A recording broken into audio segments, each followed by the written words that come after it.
Babban Hafsan Tsaron Najeriya Janar Christopher Gwabe Musa ya mika ta'aziyarsa zuwa ga rundunar sojojin sama ta Najeriya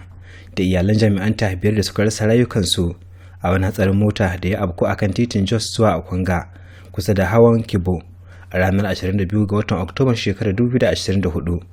wanda ke kan hanyar su ta zuwa shirye-shirye a matsayin su na wani bangare na tawagar sojojin Najeriya da ke shirin halartar gasar wasan sojojin Afirka karo na biyu da za a gudanar daga 18 zuwa 30 ga watan Nuwamban shekarar 2024. A cikin sakon ta'aziyar sa, Janar Christopher Gwabe Musa ya bayyana cewa marigayen sun kasance masu jarunta da kishin Najeriya. Rasuwarsu a wannan lokaci ta bar wani babban gibi a zukatan sojojin Najeriya da ma al'ummar ƙasa baki daya. Da haka yake girmama sadaukarwarsu da hidimarsu ga ƙasa wajen kare martabar Najeriya a gida da ma waje. Yayin da ake cikin tsaka da gudanar da shirye-shiryen wannan gasar ta wasannin sojojin Afirka, wannan mummunan lamari ya jaddada irin sadaukarwa da sojoji ke yi a kowace rana don kare martaba da kimar ƙasa.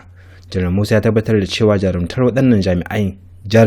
jami'ai suka nuna za ta ci gaba da zama abin koyi ga sauran takwarorinsu yayin da suke shirin fafatawa a gasar domin karrama su. A cewar sanarwar, dukkanin rundunar sojin Najeriya suna cikin jimami tare da addu'o'i, suna kuma tabbatar da cikakken goyon bayan su ga iyalan waɗanda suka rasa rayukansu a wannan lokaci.